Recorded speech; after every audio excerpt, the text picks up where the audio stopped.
Hi everyone, welcome back to my channel. In today's video, we are going to learn about how would you control access to your Azure resources like virtual machines, databases, networking, or even Azure AI services using role-based access control. I'm also going to explain the differences between Microsoft Entra ID roles and permissions and Azure role-based access control or RBAC. This video is going to be split into two different parts. The first one is going to view the Microsoft documentation and understand the roles and permissions in both Microsoft Entra and Azure RBAC roles. Then we will do a demo where we are going to create one user and then start to use the different roles and permissions from Microsoft Entra ID and Azure role-based access control. Ready to make the Azure cloud your comfortable zone? Let's get started.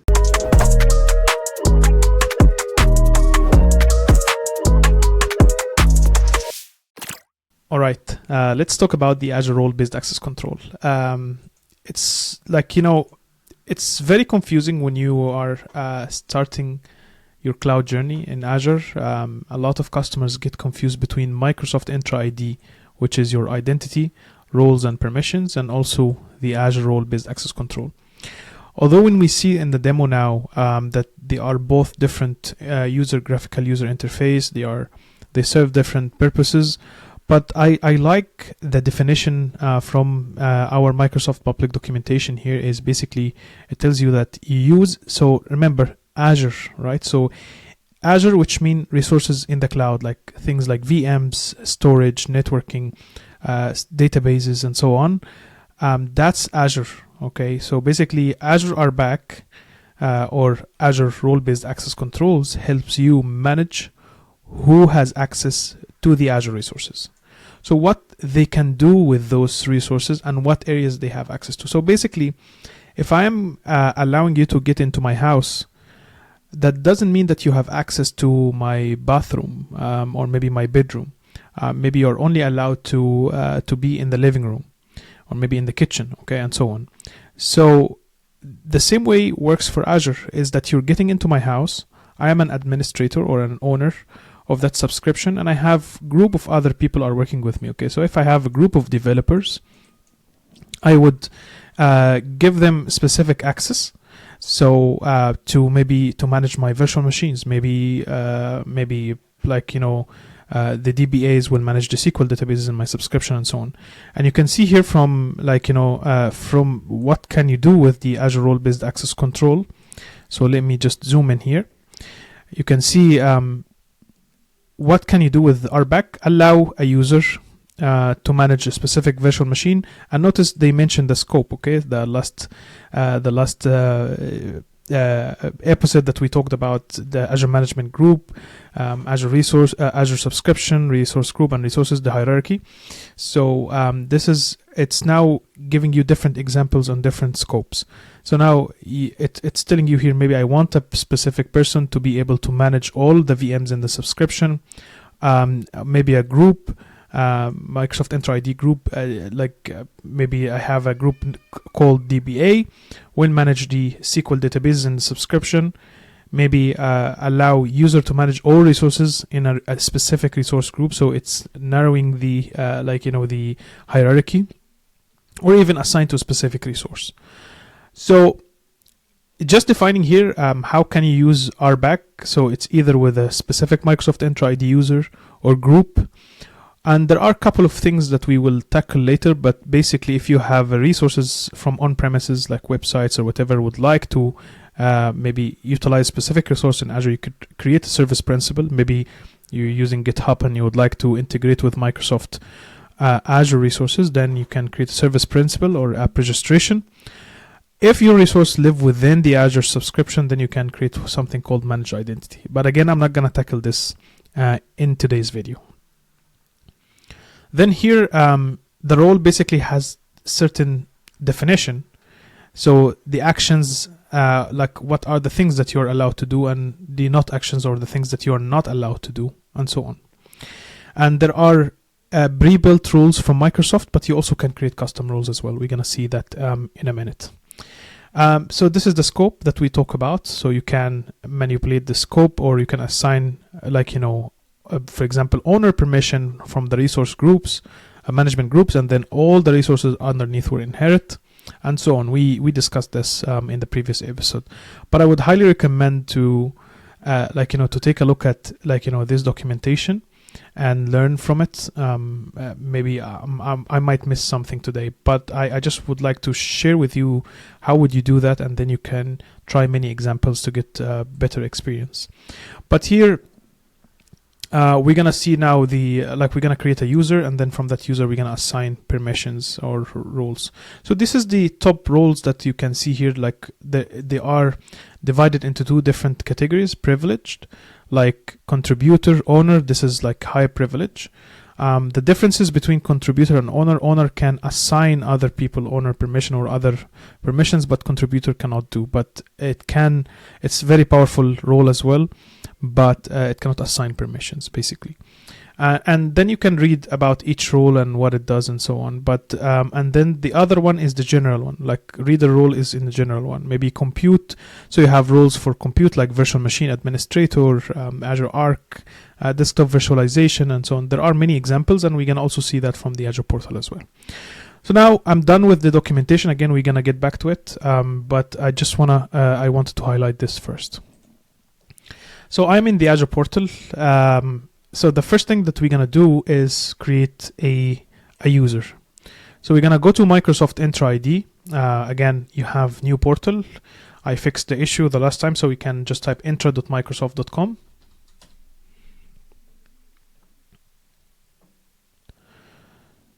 Then the new Entra Admin Center. Basically, this is where you manage your your users, groups, and so on. And what we will do now is we are going to create users. So notice here also I can see that a new notification that Microsoft is going to enforce multi-factor authentication not only on Azure portal, but also on the CLI, PowerShell, mobile apps, infrastructure as code tools, Azure Identity SDK, MSAL as phase 2 enforcement. This is part of the Secure Future Initiative, or the SFI, and also the Zero Trust. Now let's create a user. So what we are going to do, you have two options here in Microsoft Entra ID. So this is the new Entra admin portal. It's pretty much the same what you see in Azure, but this is really more focused on Microsoft Entra only.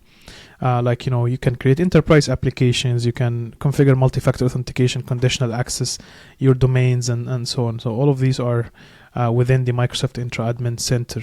So this is like a focused view here. Now we can invite users. Let's say if that user maybe a contractor, and I would like to invite their Gmail account, I can do that. So I can click here and then just type the email address, and it will send that invitation to him, and then he has to or she accept that invitation, and then a user is going to be created for for that guy. And also you can create a native one, or what we call it cloud user. Okay. There are also other ways to create users, like synchronize from the on-premises Active Directory, which we'll see also a demo about this. But for now, we're just going to create a cloud user. So basically, I have to specify the user. So let's say this is going to be DBA Mo1. And this is my domain because I don't have any registered domain. So that's why I'm just doing grid2020.onmicrosoft.com. But if you registered your domain and then you have purchased the domain, then you can select that one as well. Okay. If you don't have a registered one, then you will always going to remain on.onmicrosoft.com. So this is going to be the display name. And then I'm going to type the the password, or maybe just copy the password from here. And this is just some properties, like the first name, test, or maybe DB, last name, Mo. And then you can also, it's very important to specify the usage location. Where are you located? Because again, if that user is located from different or signing in from different locations, then you would know from the sign-in logs as well. Again, I'm not going to assign any Entra ID roles for now, or even groups, but I'm just going to create that user. So review and create. Again, this is the password. I'm going to delete this user in any case. So let me just open a notepad here. and then click on create. So within seconds, I will have my that user, that fancy user that we have created. So let's search that user and then take a look here. So user type is a member. Is it coming from on-premises? No. Is it an agent? Is also no. So again, this is what it looks like. Again, if you add more information, you can add different filters and see different views like country or region, for example, you know, equal, Ireland, and so on. Again, this is just filter if you would like to search, but I'm just showing you here how it works. So now this user is created successfully. It's now open a private window here, and then let's test with that user. So right now there is no permissions assigned to that guy. So like if I go and type portal.azure.com and sign in with that user. So as you can see, it's asking me to update to use the current password and then update it. Okay, I have used the past password and then updated my new one. So let me sign in. As you can see here, now it's enforced by default. You have to use an authenticator app. So now what we will do is I'm going to configure multi-factor authentication here. So you need to download the Microsoft Authenticator app, and then it will ask you to basically or it will show a barcode here. So you need to use your Authenticator app and then configure that account. So let me pause and then come back. So as you can see, I have configured my authentication, and then it's done. Normally it will show up a barcode, so that's mean it's telling you here you need to link that barcode with the the MFA on your mobile. So either Microsoft Entra ID, either Microsoft Authenticator or Google Authenticator or whatever authenticator, it doesn't matter. As you can see, like there is an Azure subscription, but here if I try to search subscriptions, there's nothing there. Okay, if I try to take a look here at my Intra ID, I will be able to see information here. I will be able to see the users, but I don't have any permissions. I cannot create resources. I cannot do anything. So if I go back again to my admin view here, and let's assign this user a permissions from Entra ID. Okay, so here is roles and admins.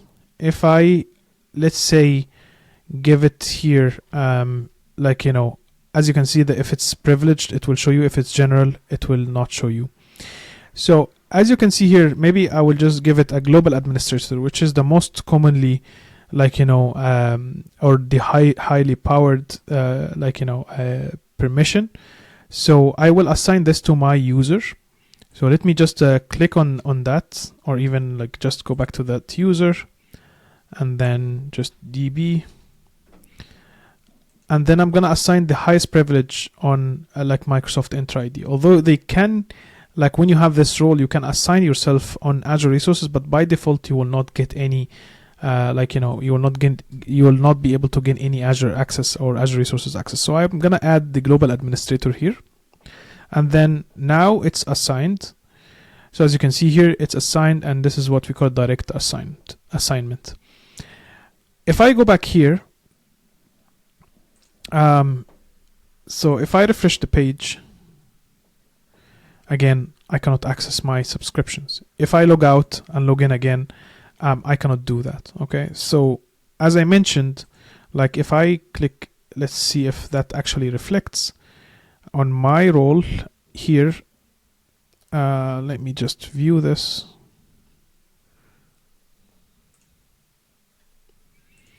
And then DB1, I will be able to see here is that I have an assigned role. There is one assigned role, and this role is global administrator. So this is assigned for me. Okay, so this is for that user. But again, I don't see the Azure subscription. So now, because I'm a global administrator, I can assign myself. But generally speaking, Microsoft Entra ID is very powerful, so do not assign global administrator to anyone. This is very powerful Microsoft Entra ID permission. when you assign roles from here, basically you will be able to create users, groups, create Intra ID, a conditional access, configure domains, and so on. So the roles and permissions here, like when you see here, roles and admins here, are basically for Microsoft Intra ID itself. It's not for Azure. With an exception, there are resources like doesn't have the role-based access control, such as like Azure DevOps or Teams or SharePoint from memory. Like we will see the documentation as well. You can actually assign permissions from here, but for Azure, for M365, you will see that it's separated. But you can see Teams here. There are Teams permissions that you can assign and so on. But if you would like to assign any permissions, you have to go from the Azure itself, and when you have an owner, you will be able to assign that permission. So if I go back to the documentation real quick here, this is what I was talking about. So overview of Microsoft or role-based access control in Microsoft Entra ID, okay, which now is not Azure. It will tell you here the differences. Like there is a two comparison. That Intra roles control access to Microsoft Intra resources, such as users, groups, applications, and Microsoft Graph API. But Azure roles control access to the Azure resources, such as virtual machines, storage, or or Azure Resource Manager or management. And then there is a comparison here. It's telling you how Microsoft Intra roles are different from each other or from other Microsoft 365 roles. So it will tell you here there are many different services in Microsoft 365, such as Intra ID, Intune. Some of these services have their own role-based access control. What are these services? Microsoft Intra ID, it has its own roles. Exchange, Intune, and Defender for Cloud Apps, Microsoft 365 Defender Portal, Compliance Portal, Cost Management plus Billing. But it will tell you here there are other services like Teams, SharePoint, Managed Desktop do not have a separate role-based access control systems. They use Microsoft Intra ID roles. Okay, that's the exception. But Azure has its own role-based access control. So today we are focusing on Azure. So I just would like to highlight Azure role-based access control is a different service from the Microsoft Intra ID role-based access control. Now let me go back here and then see how would we assign a reader access to my user.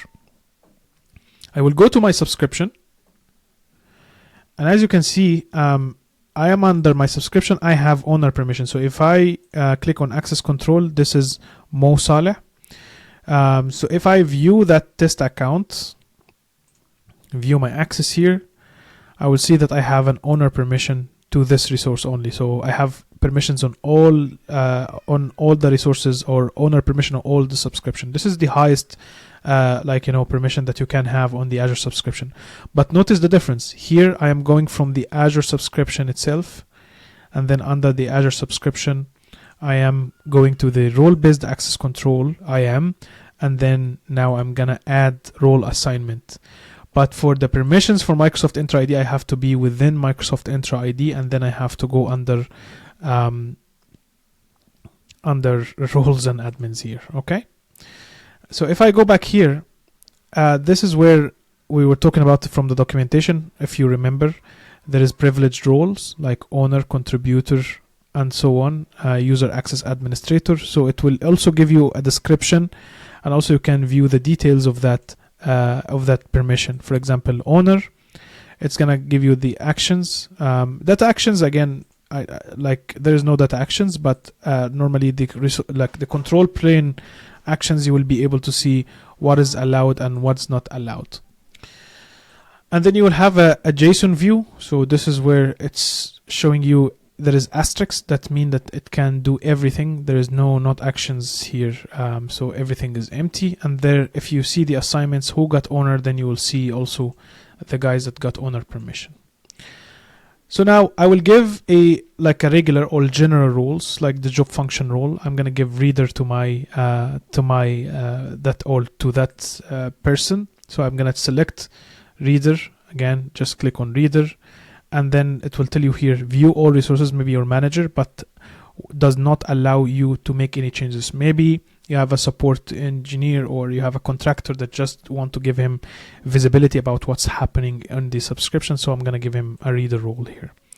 So I'm going to select my reader role, and then I can use either I can choose either user groups or service principal or even managed identity, as I mentioned.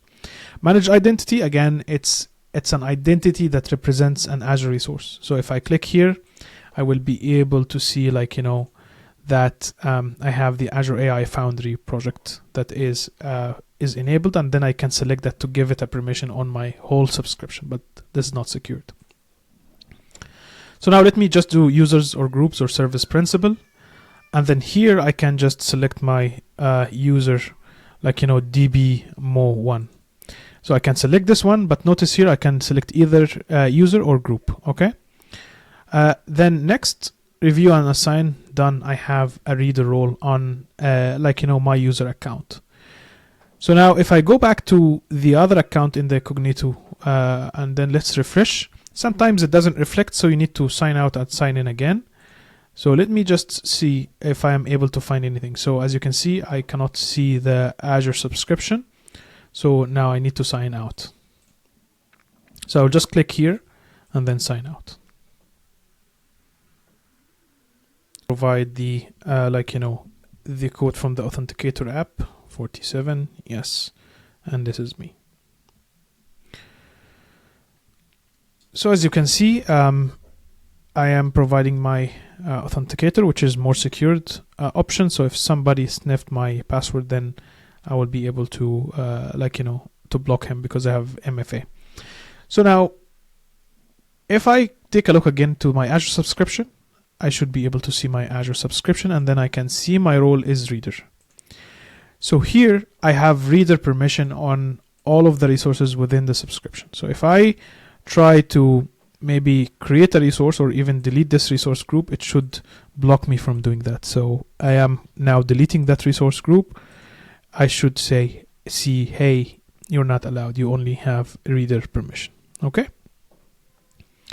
So this is from the whole scope. So I have reader to all, I have a reader role to all of the resources. Now, let's now switch, to maybe assign permissions only into that resource group, like dev VMs 001. Okay, so again, I will just go back here, and then I will just go under that, like I'm the owner now, so I'm in the other account. So I will go to that particular resource group, or even specific resource. I still can assign this resource only. Okay, so I can go to that resource and then use the same way, role-based access control, and then give that permission. But I'm just gonna give that user a permission on the whole resource group here. So I can just click on access control, RBAC, and then assign role. So this time I will give owner permission. So I'm gonna give owner permission to that resource or even contributor, and then click next, select the user, DB, and then I'm selecting my my test user, next. So here it's asking you for conditions, like I can say, hey, you just can only allow user to only assign selected roles to selected principal, or I just can say, this user can provide owner permission on that resource group. So which means is that this user can provide other users owner permission on that resource group or the resources underneath. So I'll just gonna review and assign and then assign. So once it's confirmed here, let me just double check. Yeah. So now it's confirmed. Let's go back to the incognito window, and then let's try again. So if I click here on access control, I can view my access. I should be able to see that I have reader permission and owner permission to that resource group. Okay. But if I go back here to that one, I will only see that I have reader permission. So if I view that resource group and then click on view my access, I will just be able to see reader role. So, and then you can see I've inherited this from the subscription. Okay. Now, if I go back here, I try to delete this one. Let's try to delete that one. I should be able to do it. Okay, so delete. Yeah, I cannot do that because again I need to sign out and sign in again. So let me just sign out.